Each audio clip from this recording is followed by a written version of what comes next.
here we are. I turned down here at the next block. Thanks, mister. I'll get off there.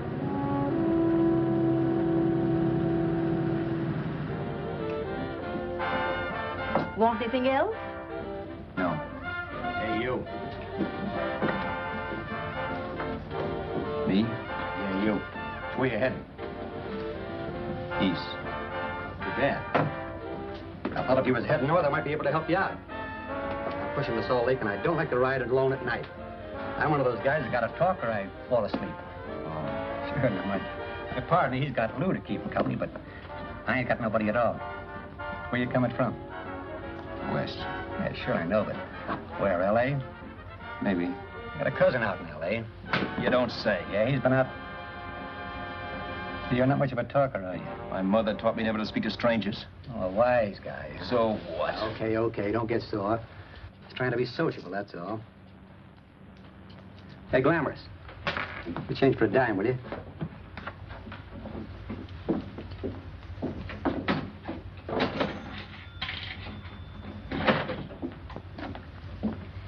Let's have something quieter this time, Joe. My head's splitting. Is that what's wrong with it? Done with your coffee? No. And don't rush me, will you?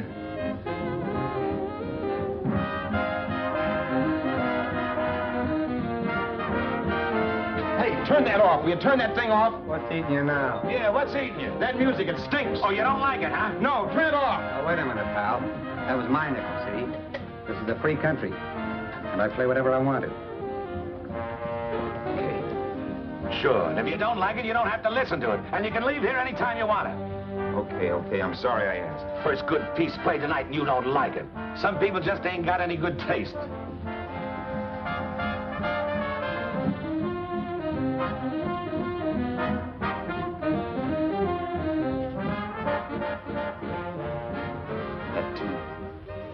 That tune.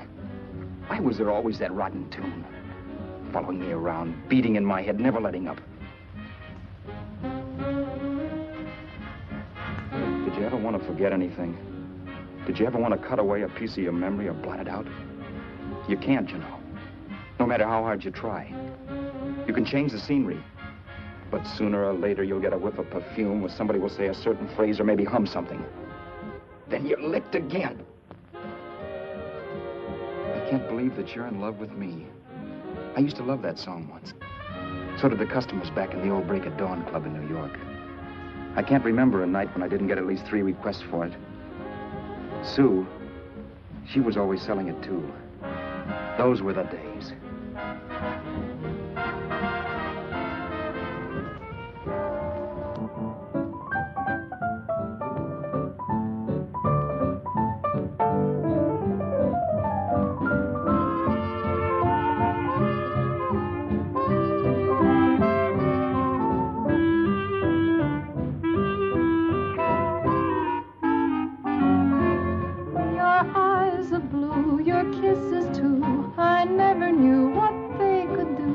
I can't believe that you're in love with me. You're telling everyone you know that I'm on your mind each place you go. They can't believe that you're in love with me. I have always placed you far above me. I just can't imagine that you love me. And after all is said and done, to think that I'm the lucky one, I can't believe that you're in love with me.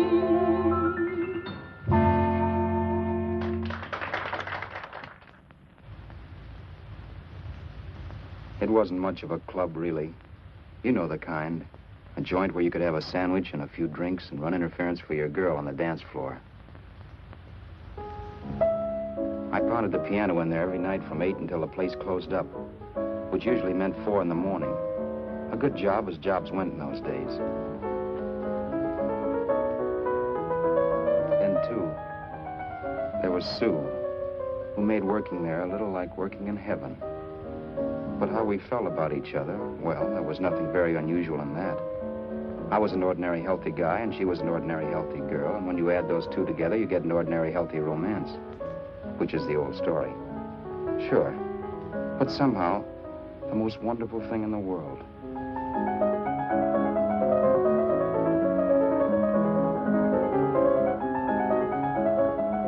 All in all, I was a pretty lucky guy.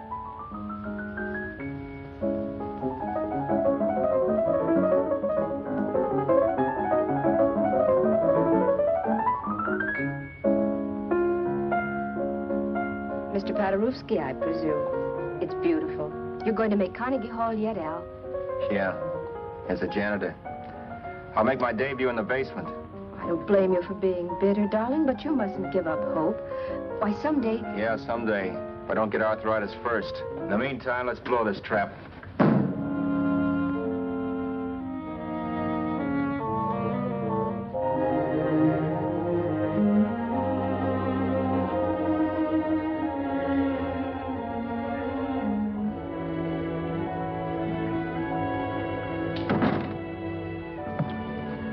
Like to get something to eat, hon? Oh, I don't think so, Al. I lose my appetite working in this flea bag. Let's go home. Okay. I can't stand much more of that dump. Did you see that drunk tonight trying to paw me? No, what drunk? Does it matter what drunk? Say, what's the matter with you tonight, darling? That's the third time you started to tell me something and then stopped. We shouldn't have any secrets from each other, Sue. Next week, we're going to make with the ring and the license. You and me will be a team. Yes, that's right. In the Bush League. I don't get you. We've been struck out. It's a funny way to talk, darling. Don't you want to marry me? Al, look, I love you. You know I do, and I want to marry you. But? But not now. Only after we've made good. Sunday, I'm going away. Oh, I know you'll think it's silly. That's why I hesitated to tell you. But I'm going to California. I want to try my luck in Hollywood. That's the most stupid thing I ever heard of. Don't you know millions of people go out there every year and wind up polishing cuspidors? I thought you had better sense. You sound as if you don't think I have any talent. That has nothing to do with it. I'll make out all right. Maybe. But what about me? Doesn't it mean anything to you that you're busting up all our plans? We may not see each other for years? It won't be that long. I thought you loved me. I do. You know I do. Well, here we are. Al, why can't you see my side of it? I'm young. We both are. And we've got all the time in the world to settle down.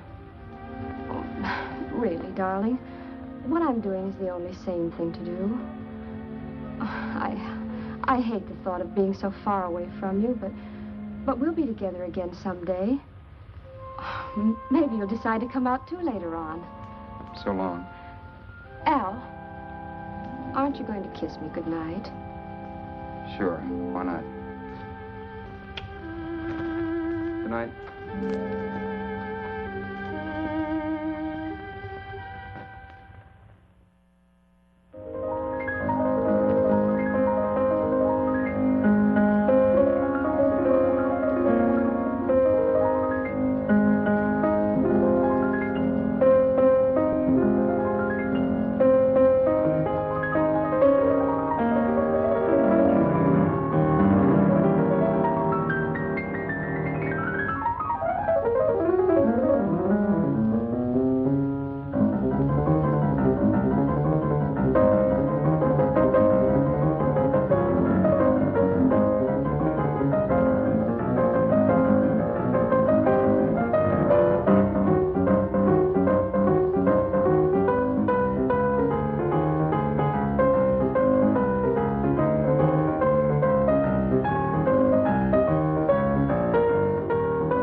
Roberts. You hit the jackpot this time. $10. Thanks.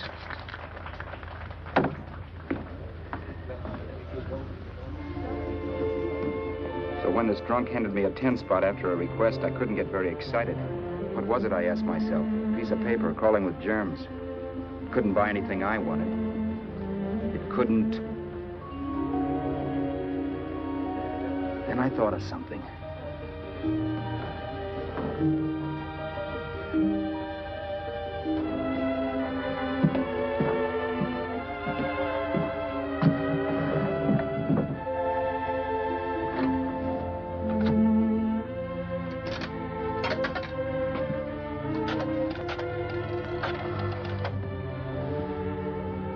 Long distance. I'd like to put a call through to Los Angeles. Miss Harvey. Sue Harvey, Harvey. The number is Crestview 65723.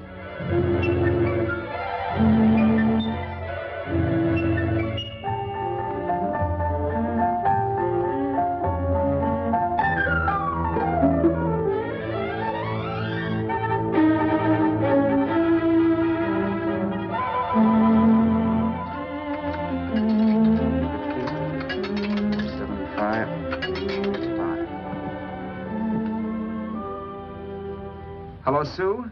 This is Al. Oh, baby, it's great to hear from you, too. What's that? You do? Oh, me too, darling. I thought I'd go batty without you. I just had to... Huh? You're working as a hashlinger? Gee, honey, that's tough. Those guys out in Hollywood don't know the real thing when it's right in front of them. You just stick it out, Sue, baby. Keep going around to those casting offices. I'm sure you'll click. Look, I'll tell you what. You stay put out there, I'll come to you. No, don't try to stop me. Just expect me. Train? Who knows? Train, plane, bus, magic carpet. I'll be there if I have to crawl. If I have to travel by pogo stick. And then, let's get married right away, huh? That's the stuff. That's what I've been wanting to hear you say. Well, goodbye for now. I'll be seeing you soon. Yeah. Bye. The only way I could cross country was to thumb rides. For even after hawking everything, I only had enough money to eat. Money. You know what that is. It's the stuff you never have enough of. Little green things with George Washington's picture that men slave for, commit crimes for, die for. It's the stuff that has caused more trouble in the world than anything else we ever invented. Simply because there's too little of it. At least I had too little of it. So it was me for the thumb.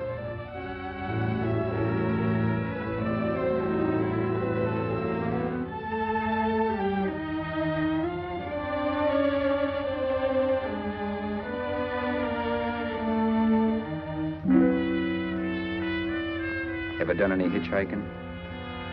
It's not much fun, believe me. Oh, yeah, I know all about how it's an education, how you get to meet a lot of people and all that.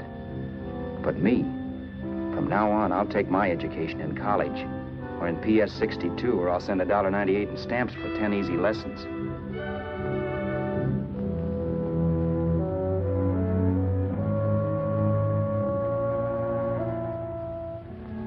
Thumbing rides may save you bus fare, but it's dangerous. You never know what's in store for you. You hear the squeal of brakes. If only I had known what I was getting into that day in Arizona. Here, throw that in the back seat. Okay, let's go. Make sure that door is closed.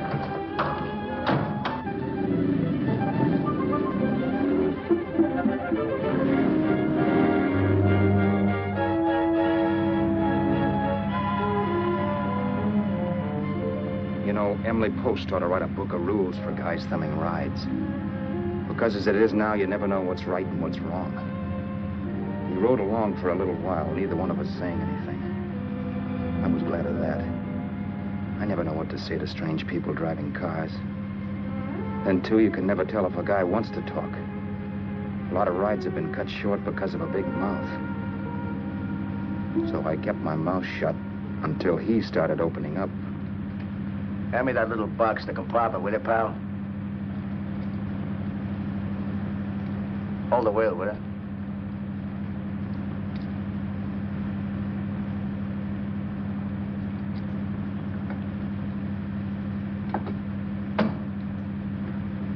How far are you going? L.A. Wow, you're really traveling, aren't you? Yeah, but I don't expect to make it for a couple of years at the rate I've been promoting rides. Not much luck, huh? Sure, all bad. Not many people stop for a guy these days.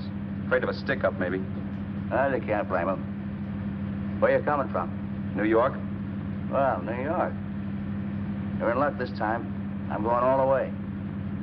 Right through to Los Angeles. You drive a car? Sure. Whenever you're tired, let me know. I'll holler. I guess at least an hour passed before I noticed those deep scratches in his right hand. They were wicked. 3 puffy red lines about 1/4 of an inch apart. He must have seen me looking at them because he said, Beauties, aren't they? They're gonna be scars someday. What an animal. Whatever it was, it must have been pretty big and vicious to have done that. Right on both counts, New York. I was tussling with the most dangerous animal in the world. A woman. She must have been Tarzan's mate. Looks like you lost the bout. Certainly wasn't a draw. You know, there ought to be a law against dames with claws. Yeah. I tossed her out of the car in her ear. Was I wrong? Give a lift to a tomato, you expect her to be nice, don't you? Yeah. After all, what kind of a dame's son rides? Sunday school teachers? Yeah. A little witch. She must have thought she was riding with some fall guy. And me, who's been booking horses around racetracks since I was 20. I've known a million dames like her. 2 million. Yeah. Stopped the car, opened the door. Take it on the Arthur Duffy sister, I told her. That's the stuff. As that was done, huh?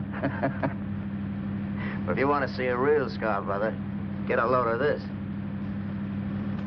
Wow. I got that one dueling. Dueling? Yeah, we're just kidding, of course. My dad owned a couple of Franco-Prussian sabers. Kept them on the wall for decorations. Well, one day, the kid and I took them down when the old man wasn't around. Had a duel. He got me in the arm here. Pretty mean cut. Infection set in later. Yeah, I can see that. Now, give me that box again, will you? Yeah.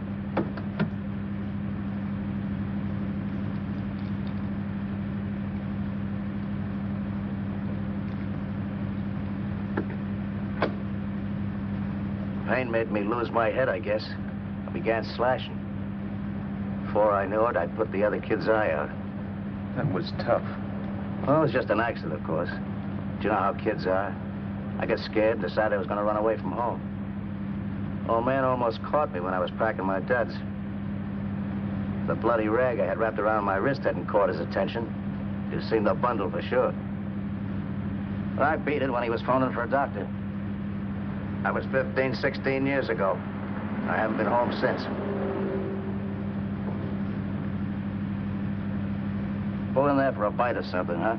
a bite or something. Brother, was I hungry. I hadn't had anything in my stomach for hours. Yet even with that gnawing in the pit of my belly, I didn't want to be in too big a rush to put on the feed bag. First, I had to make sure this guy knew the score. If I got him down on me, goodbye ticket to Hollywood. I'll wait out here for you, mister. Well, if it's the money, don't worry about paying for it. This time it's on me. Well, that's what... Haskell, think nothing of it. You make your first million, maybe you can do the same for me. Come on, New York. I gotta make the West Coast by Wednesday. There's a horse running at Santa Anita named Pirate Bicycle. Means dough to me if I'm on him. We'll make it all right. He did most of the talking during the half hour we were in the place. I ate. He rambled on about his old man, whom he hadn't heard from since he ran away as a kid. Now he happened to become a bookie. And then all about how he got rooked in Miami. One race, 38 grand. They cleaned out my book. How do you like that? That was tough luck. Yeah, and I'm supposed to be the smart guy. Well, you just wait. I'm going back to Florida next season with all kinds of jack. And you watch those stinkers run for cover. You want anything else? No, thanks. I've had plenty.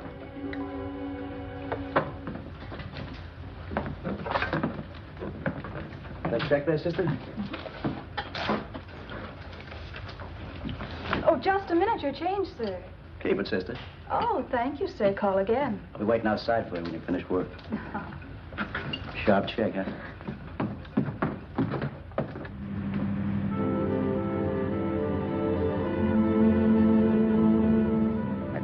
that night while Haskell slept like a log. After a while, I began to get sleepy myself. I was happy, though. Soon I'd be with Sue again. The long trip was practically over, and there'd be no more hoofing it down the concrete. I began to think of the future, which couldn't have been brighter if I'd embroidered it with neon lights. It was nice to think of Sue shooting to the top. It's amazing what a full belly can do to your imagination. Your eyes are blue, your kisses too. I never knew what they could do. I can't believe that you're in love with me. You're telling everyone you know I'm on your mind each place you go. I can't believe that you're in love with me.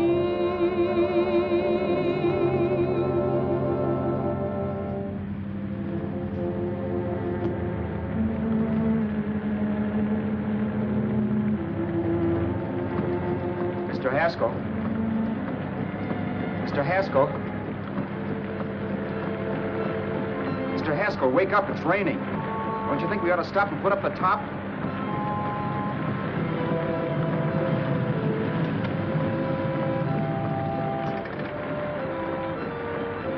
Mr. Haskell, I'm going to put up the top.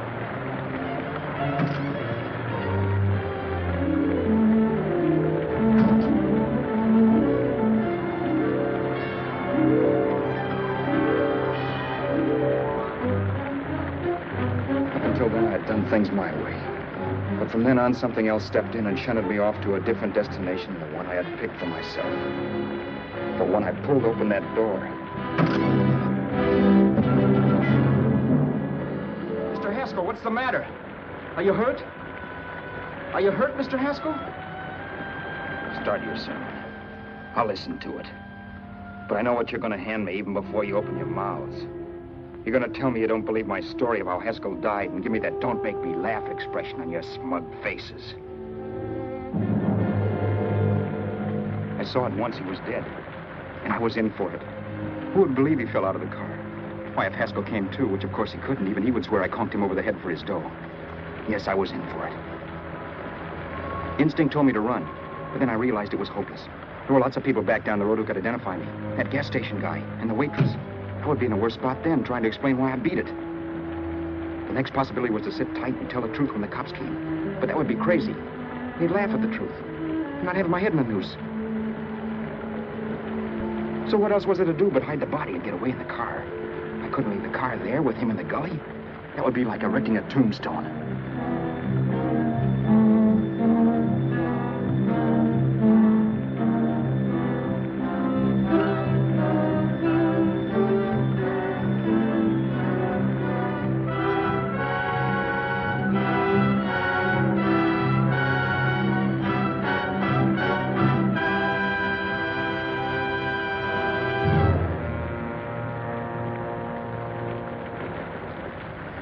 My idea was to cover him with brush, not to rob him. But then I remembered that even if I only drove the car for 100 miles or so, I would need money for gas. Besides, it was stupid of me to leave all that money on a dead man. Not only that, I'd have to take his driver's license in case I was stopped for something. I didn't like to think about it, but by that time I'd done just what the police would say I did, even if I didn't. My clothes. The owner of such an expensive car would never be wearing them. Some cop might pull me in on suspicion.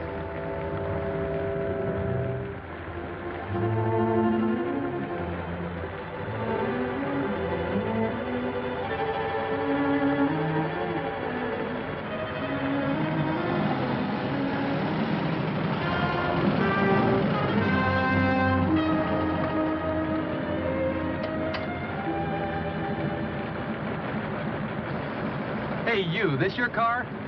Don't you know better than to leave a car with the wheels halfway in the middle of the road? That's the way accidents happen.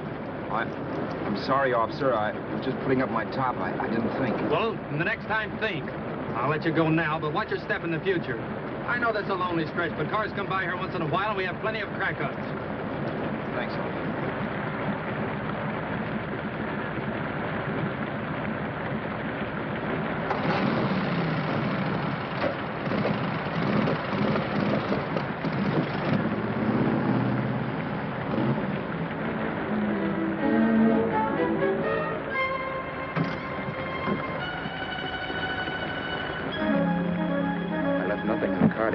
Roberts. If they found a dead man in the gully now, it would be me.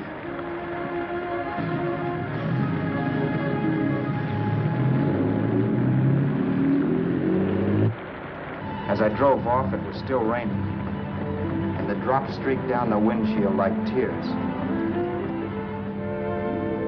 I kept imagining I was being followed and that I could hear sirens back in the distance. Just how long it took me to cover the 60-odd miles to the California state line, I don't know. I lost all track of time. But the rain had stopped and the sun was up when I pulled up to the inspection station. Hello? Carrying any fruits or vegetables? No. Any livestock or poultry? No. I'd like to see your registration and driver's license, please. Anything in the baggage compartment? Just baggage. Charles Haskell, Jr., age 30, brown eyes, dark hair. Identifying marks, none. Are you Charles Haskell, Jr.? Yes.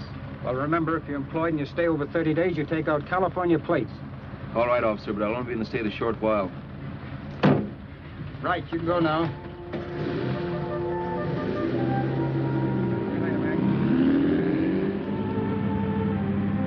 I couldn't drive any farther without some sleep. Cops or no cops, I knew I had to hit the hay and hit it hard. I was dead tired.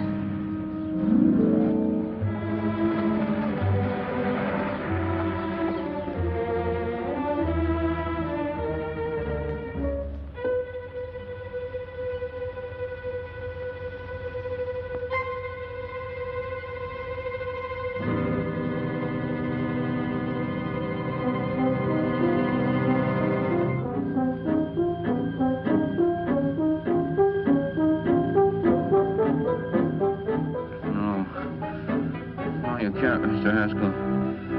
No.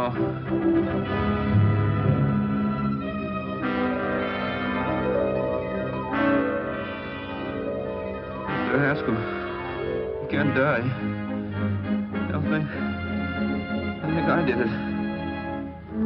No, Mr. Haskell. No.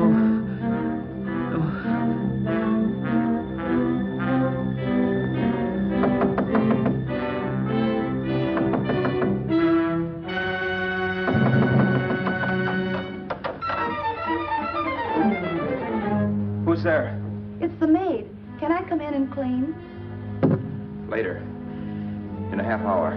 All right, sir.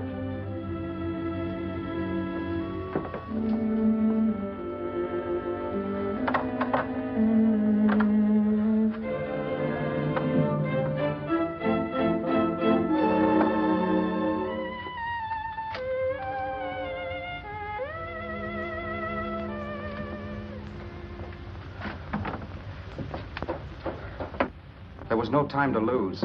Every minute I had to be Charles Haskell was dangerous. And I'd have to be Charles Haskell until I got to some city where I could leave the car and be swallowed up.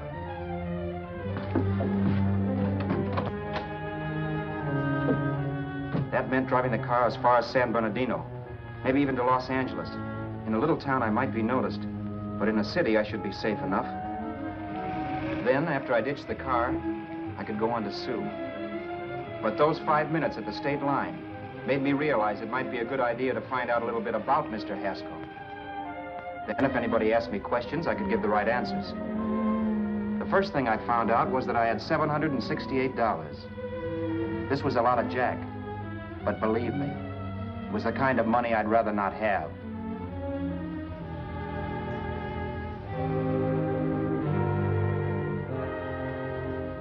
And then I found out from a letter Haskell was carting around in his bag that he wasn't the open-handed, easygoing big shot who went around buying dinners for strange hitchhikers.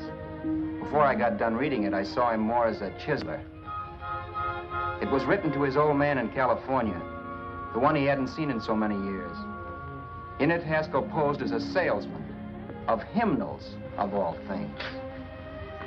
It was easy to see where Haskell expected to raise a new stake for his book in Miami by rooking his old man. That was about all I found out from his effects, and it was enough.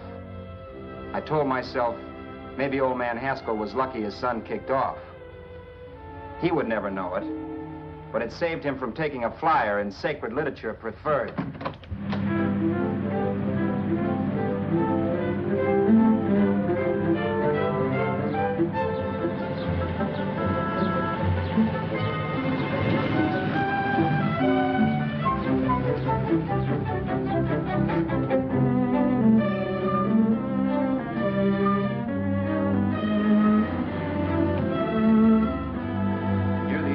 Desert Center, I pulled up for water. There was a woman. Hey, you! Come on if you want to ride.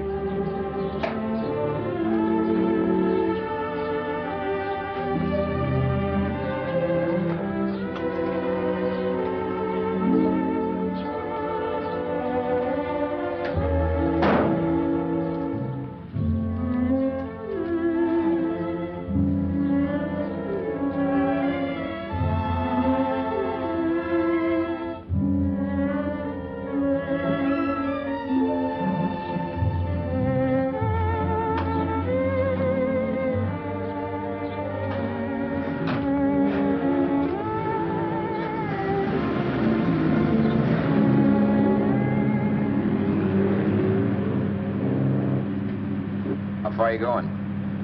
How far are you going? That took me by surprise, and I turned my head to look her over. She was facing straight ahead, so I couldn't see her eyes. But she was young, not more than 24. Man, she looked as if she'd just been thrown off the crummiest freight train in the world. Yet, in spite of this, I got the impression of beauty.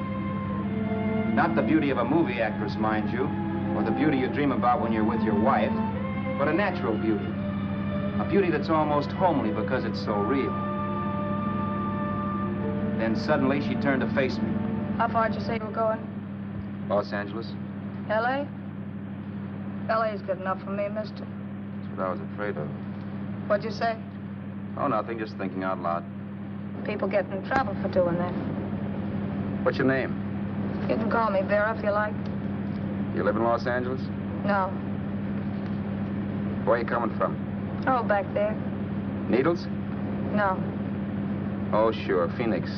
You look just like a Phoenix girl. Are the girls in Phoenix that bad? The girl must have been pretty tired because she fell asleep not 20 minutes after she stepped into the car. She lay sprawled out with her head resting against the far door, like Haskell.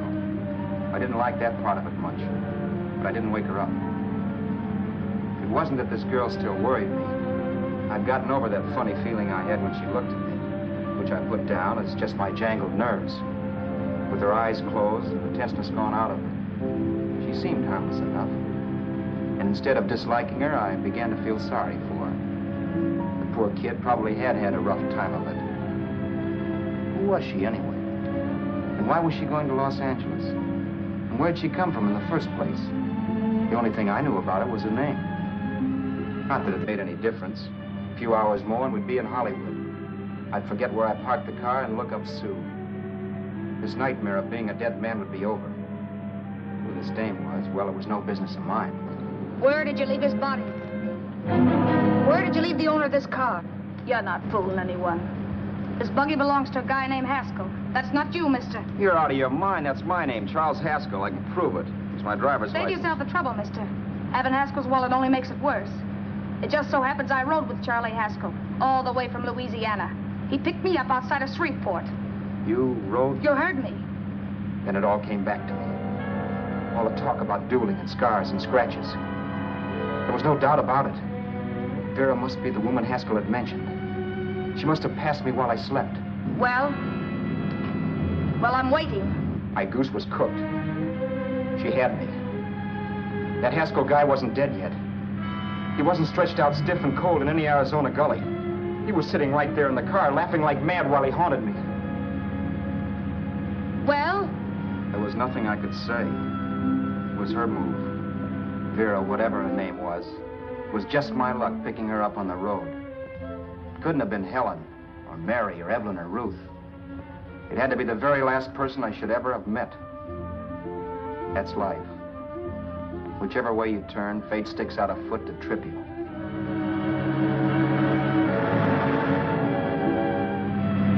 I told her everything, but she didn't believe my story. I should have saved my breath. That's the greatest cock and bull story I ever heard. So he fell out of his car. Say, who do you think you're talking to, a hick? Listen, mister, I've been around, and I know a wrong guy when I see one. What'd you do, kiss him with a wrench? Now, wait a minute. What I told you was true. You see, that's why I had to do it. You think I killed him. Well, the cops would have thought so, too. Yeah, well, maybe they still think so. What makes you so sure I'll shut up about this? Vera, I'm innocent. Give me a break, will you? It won't do me any good having you pinched. The cops are no friends of mine. Now, if there was a reward, but there isn't. Thanks. Don't thank me yet. I'm not through with you by a long shot. Let's see that roll.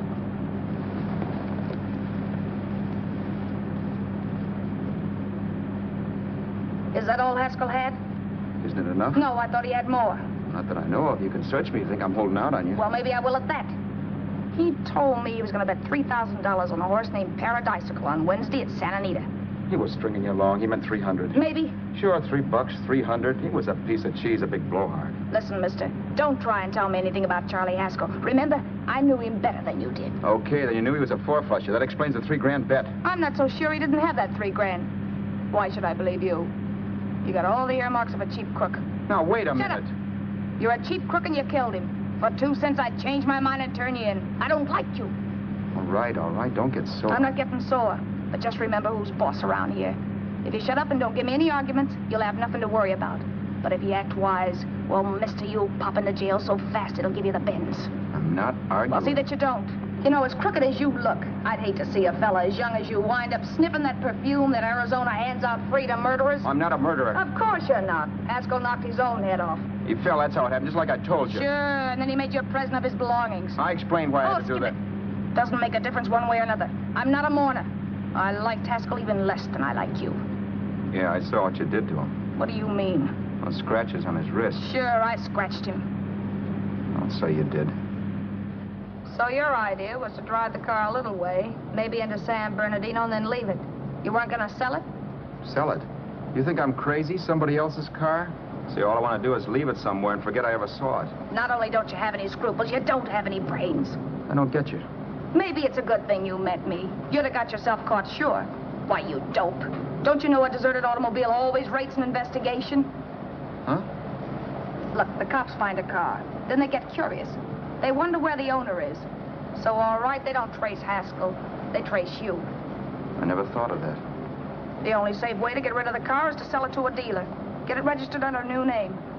Say, stop at the next store. I want to get a bottle and do some shopping before we hit L.A. Okay. As soon as we find a place, I'll drop you off and pick you up later. Nothing doing. You're coming in, too. From now on, you and I are like the Siamese twins. Have it your way, but I don't get the point. The point is, I don't want you to get lost. I'm not going to beat it if that's what you're afraid of. I'll say you're not. Well, I'm going to see that you sell this car so you don't get caught. Thanks. Of course, your interest wouldn't be financial, would it? You would want a small percentage of the profits. Well, now that you insist, how can I refuse? 100% will do. Fine. I'm relieved. I thought for a moment you were going to take it all. I don't want to be a hog.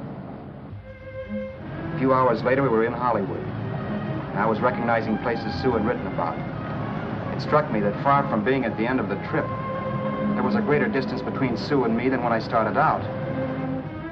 Vera wasn't kidding with that Siamese twins crack. She rented a little apartment as Mrs. Charles Haskell. When I objected to this, she explained that it was on account of the car. A dealer might think something was funny if he called and found we were using different names.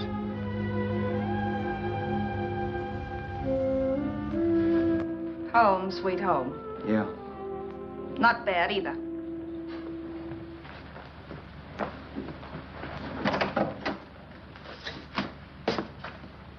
In case there's any doubt in your mind, I'll take the bedroom. Yeah. Sure is stuffy in here.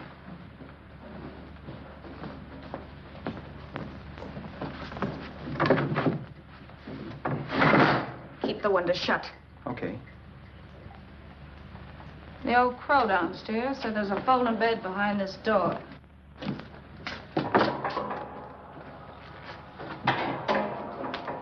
You know how to work it? I invented it.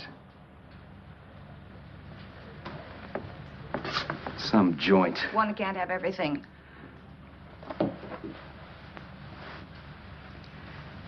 I'm first in the bathtub.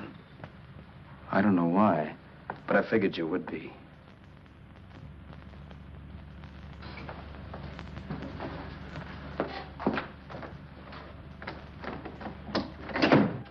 Boy, oh boy. It sure feels good to be clean again.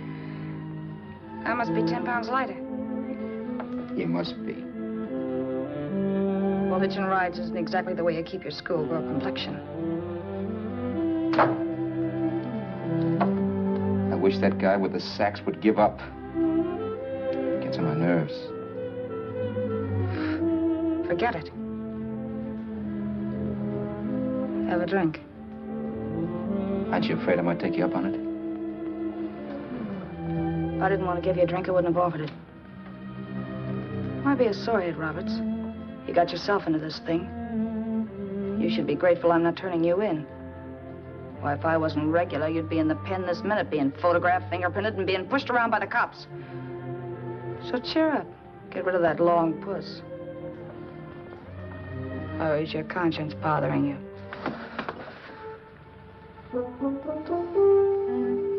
No. It isn't. Swell. That's the spirit. He's dead and no moaning around will bring him back. Anyway, I never could understand this worrying about something that's over and done with. Now look, Vera, for the last time I didn't kill him. Haskell was a sick man. Maybe he was dead before he fell out of the car. I don't know. Sure. He died of old age. All right. So if it'll make you sociable, you didn't kill him.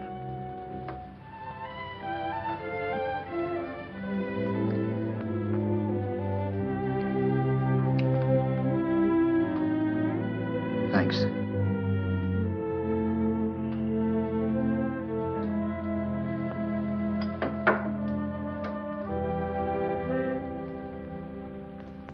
We're out of liquor, Roberts. Yeah. Too bad. I felt like getting tight tonight. Well, I think you succeeded. Am I tight? As a prima donna's corset. That's good. I wanted to get tight. Why? What have you got to get tight about? Oh, I don't know. Few things. You should have my worries. If I had your troubles, I'd stay sober. And I've got the key to that door. Yeah. Maybe you're right. I'm always right. You know, I don't like your attitude, Roberts. Well, there's a lot of things I don't like. Sure. But life's like a ball game. You gotta take a swing at whatever comes along before you wake up and find it's a ninth inning.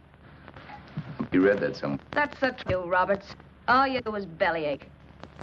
Taking it easy and, well, trying to make the best of things. But maybe that's what's wrong with the whole world. Get the professor. People knock themselves out trying to buck fate. Now, take you, for instance. You're lucky to be alive. Why, suppose Haskell had opened your door. You'd be playing a harp now. Think of that. You think of it. I'm tired of thinking. There's plenty of people dying this minute. I would give anything to trade places with you. I know what I'm talking about. I'm not so sure. At least they know they're done for. They don't have to sweat blood wondering if they are. Your philosophy stinks, pal. We all know we're going to kick off someday. It's only a question of when. But what got us on this subject anyway? We'll be discussing politics next. Yeah. Where'd you hide the butts? On the table, sucker.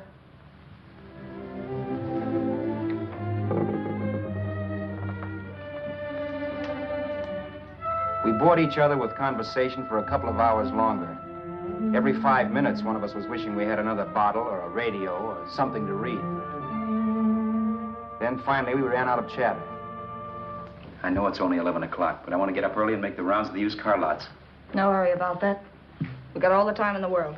Maybe you have, but if you think I want to stay cooped up in this place any longer than I have to, you're batty. It's not a bad place. Pay plenty for diggings like this in New York. I wouldn't like it if it was the Ritz.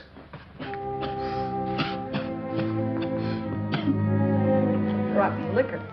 You got a mean cough. Ought to do something about it. I'll be all right. That's what Camille said. Who? Nobody you know. Wasn't that the dame that died of consumption? Yeah. Wouldn't it be a break for you if I did kick off? You'd be free with all Haskell's dough and car. I don't want to see anybody die. Not even me. Especially not you. One person died of me. If you did, well, that's all I need. You don't like me, do you, Roberts? Like you? I love you. My favorite sport is being kept prisoner. After we sell the car, you can go to blazes for all I care. But not until then.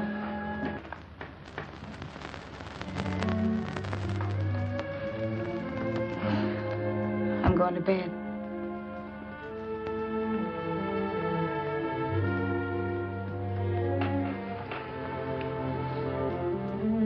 Good night, Roberts. Don't try and sneak away during the night. All the doors are locked. Anyway, if I find you gone in the morning, I'll notify the police. They'll pick you up. Don't worry, I know when I'm in a spot. Well, good night. I hope that portable rack isn't too uncomfortable for you.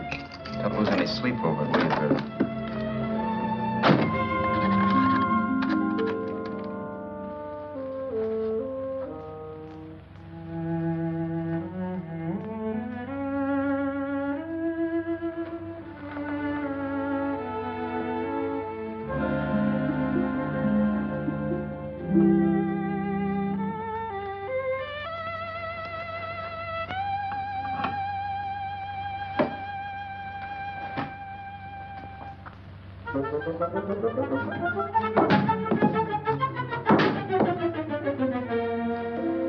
Crestview. 6, 5, 7, 2, 3. Hello? Hello? Hello? Hello?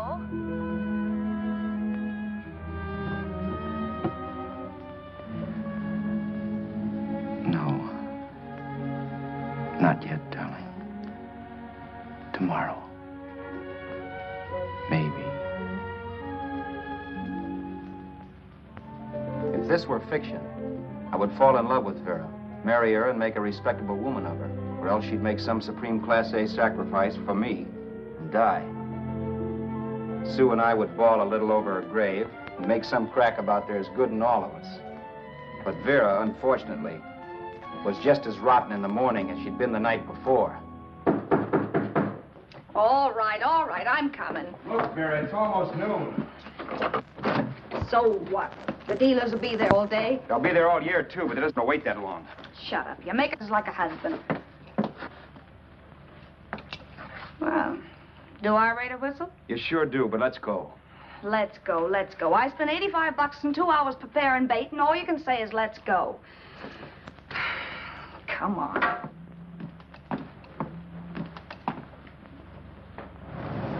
We've had a few used car lots last night down this way.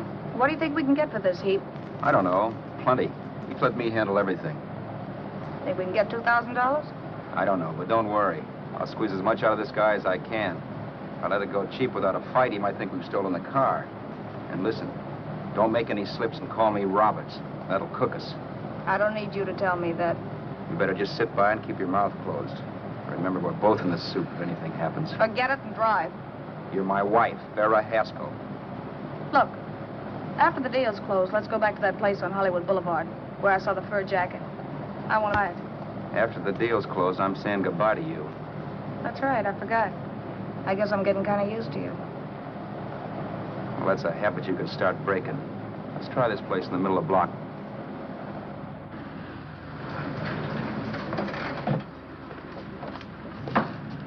Good afternoon. What can I do for you? We're interested in selling a car. If the price is right. Well, if it's in good mechanical condition, it should blue book for about $1,600. Tony, take a look at this motor. $1,600. Are you kidding?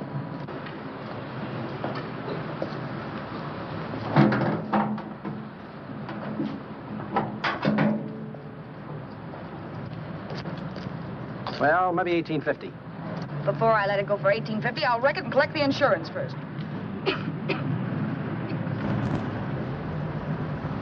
Lady, this motor's seen a lot of driving.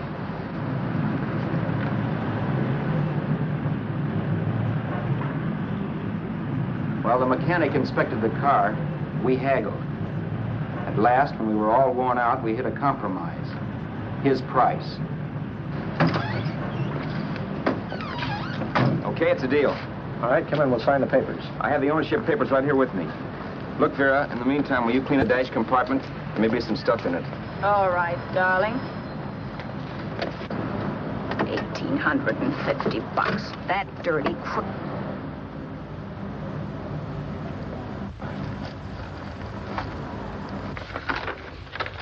In New York, huh? Yeah. But you bought the car in Miami. Yeah. Well, now let's see about the insurance. We can either have it transferred or canceled. What kind of insurance do you have, Mr. Haskell? Well, aren't all the papers there? I don't see any. Surely you know what type of insurance you carry in the car. The name of the company? Yeah, but, Well, if you'll just tell me the name of the company, I'd be very glad to take care of all the details. well, Did you sign the papers yet? not yet. Well, don't. We're not selling the car. Well, wait a minute, Mrs. Haskell. Come on, darling. What's the matter? Change your mind? Yes, I'm sorry. I guess I have. But, Vera... Let's go.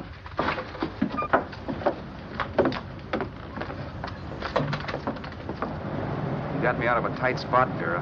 But I still don't understand all this. You will in a minute. I almost threw away a gold mine. $18.50 isn't to be sneezed at. The car doesn't book for as much as I thought. We're not selling the car. You want to keep it. Now, wait a minute, Vera. You said yourself I wouldn't be safe until the car was in someone else's name. I'd like to be free of this mess when I go. That's just it, Roberts. You're not going. There's a drive-in at the next corner. Pull in there and we'll get a bite to eat. And I'll explain. What is this, another one of your brilliant ideas?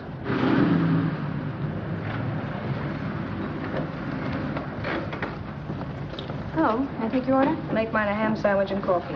And for you, sir? Oh, I don't care. The same. Thank you.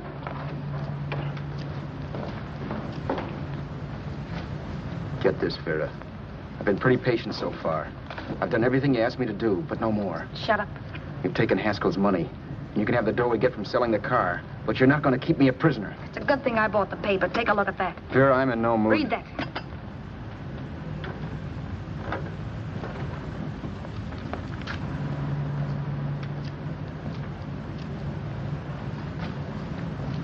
No.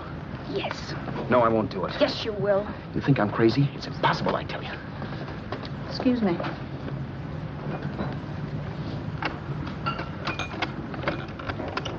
Blow the horn when you're through. No one could possibly get away with an act like that. It'd be wise to me in a minute. Don't be yellow. You look enough like him. The same coloring and the same build. See how his clothes fit you?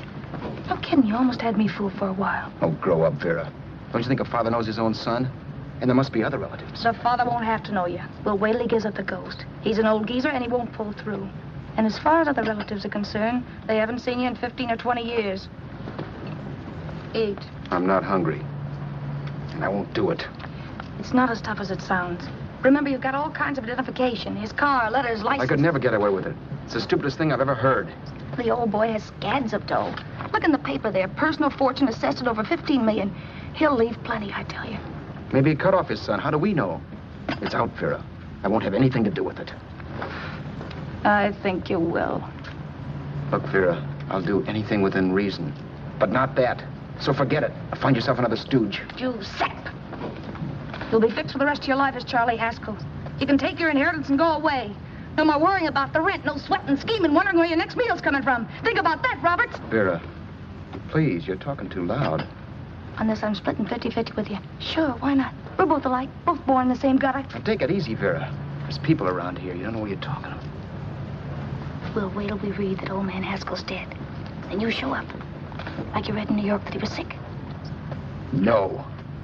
Suppose he doesn't die. He will. I know he will. Something tells me. But as much as I insisted I would have no part of her scheme, Vera was taking it for granted I would. Neither of us had our mind on the cards as we played that night. I knew we were just trying to kill time between newspaper editions. This was a death watch for Vera. Maybe it was for me, too. Don't you realize if I'm caught, they'll want to know where I got the car and stuff, and they'll have me on a murder charge. If you're smart, you won't get caught. I knock for 7. And if I'm caught, don't you realize you'll be out, too? 18 points, that gives me 30. How will I be out? You'll be out $1,850 we would have gotten on the car. Really, Vera, you'd be an awful chump if you threw away all that dough on a dizzy long shot. Let me sell the bus tomorrow. With the money it'll bring and what you've already got, a clever kid like you can run it up in no time. Then we'd both be in the clear. I'll be in the clear anyway. Maybe. Maybe. But if I got caught, I'd get good and sore at you, you know. You mean you'd squeal? Well, no, not squeal exactly. Never mind what you meant. Even if you did tell the cops I was in on it with you, what could they do to me?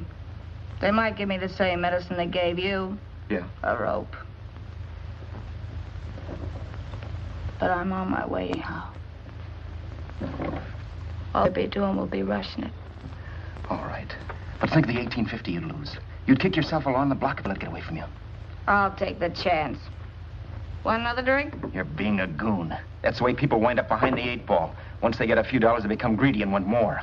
My. Caesar. Who? You know that Roman general? He got his for being greedy. He wasn't satisfied, so the final wind-up was he took the count. A couple of days ago, you didn't have a dime. Why, you were so broke you couldn't pay cash for a postage stamp. Now you've got almost $700 with $1,850 in the offing. Take my advice. Don't try for more. I'm tired of this game. Let's have some blackjack.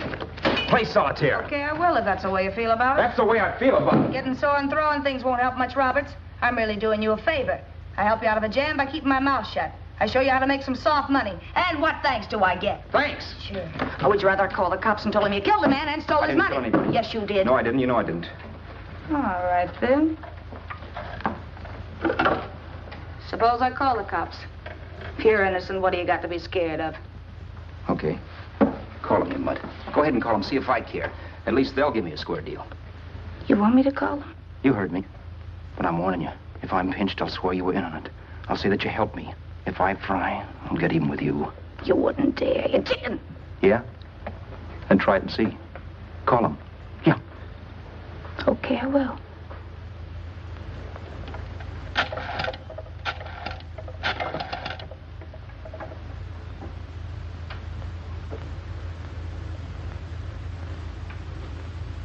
Information? I want the number of the Hollywood police station. Okay, I got it. Thanks. Wait a minute, Vera. You wouldn't do that. Well, wouldn't that? And I'll show you if I would. Take it easy now. Let's talk this over. This was early in the evening, and the conversation, while hectic, was at least pitched low. But as the minutes passed, and more obstacles to her plan popped into my head, the air got blue. Each word coming from our lips cracked like a whip. I reminded her that as Charles Haskell, I didn't even know my mother's name, where I'd gone to school, the name of my best friend, whether I had an Aunt Emma or not, my religion, and if I'd ever owned a dog. I didn't even know what my middle initial stood for. I also pointed out that the real Haskell had a scar on his forearm. His people never saw that scar. He told me he ran away right after putting out the kid's eye. Yeah, but his father knew he was cut. It'd have to be some kind of a mark. So what? The old man's dead, or will be. I hope by tomorrow morning's papers. Anyway, you could cut yourself a little, couldn't you? Boy, for that kind of dough, I'd let you cut my leg off. You're drunk and you're crazy mad, Vera. Turn me in if you want to, but I won't get mixed up in this. Besides, how do we know Haskell was such a phony? Maybe it wasn't the man's son at all. Maybe he just dreamed it up. Well, dreaming or not, you won't be dreaming when the law taps you on the shoulder. There's a cute little gas chamber waiting for you, Roberts. And I hear extradition to Arizona's a cinch. Where's that phone? Vera! Leave me alone. Vera! Here. I want a phone. Call police. I hate you, yellow stinker. You leave me alone. I'll let you alone when you promise to leave the phone where it is. You're drunk. You don't know what you're doing. You're hurting me. Will you promise? All right.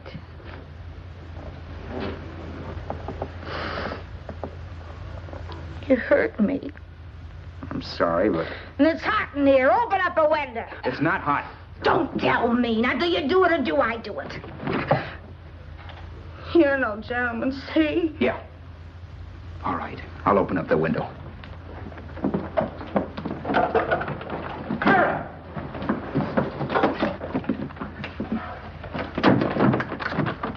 open the door. Please open the door. Vera, open the door. Don't use the phone. Listen to me. I don't like you, Roberts. You're no gentleman, see? You hurt my hand, and I'm going to get even with you. If you don't open the door, I'm going to kick it down, Vera. Vera, don't call the cops. Listen to me. I'll do anything you say. Vera, let me in. I'll break the phone.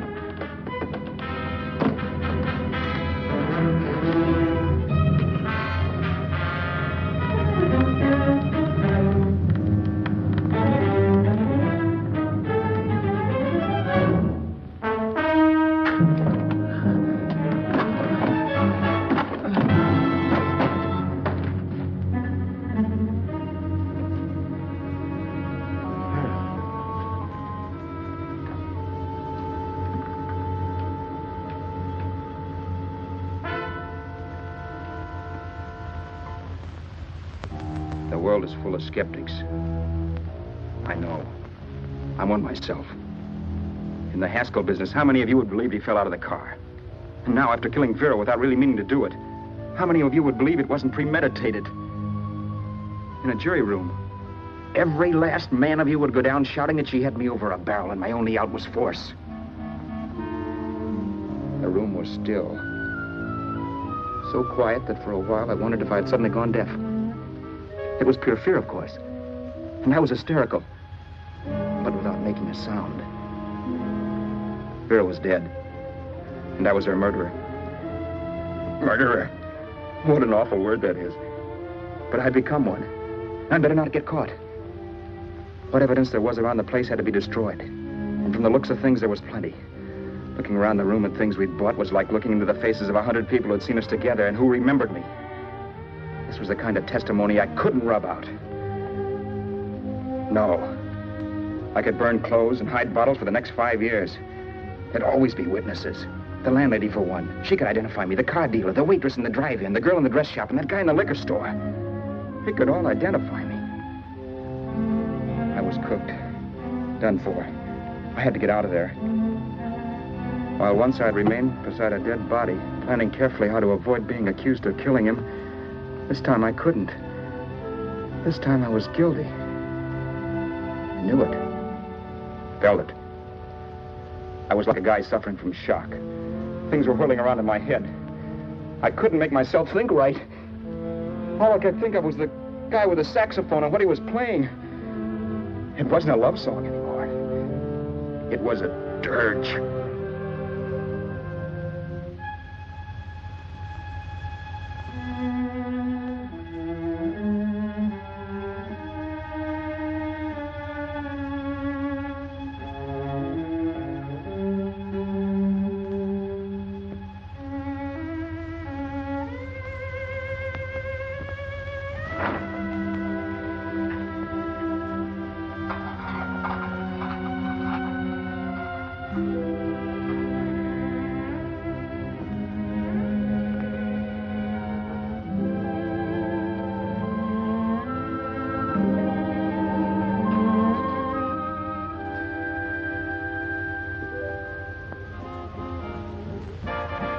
My problems weren't solved.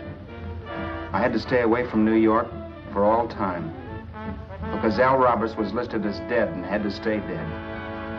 And I could never go back to Hollywood. Someone might recognize me as Haskell. Then, too, there was Sue. I could never go to her with a thing like this hanging over my head. All I could do was pray she'd be happy.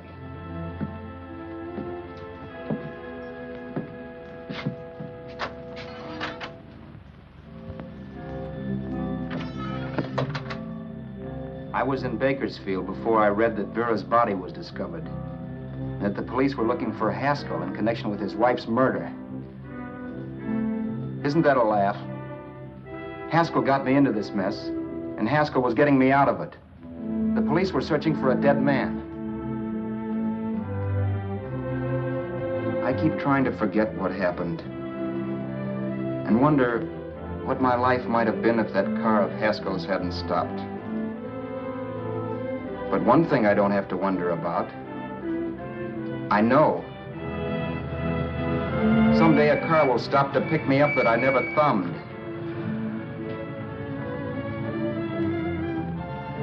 Yes.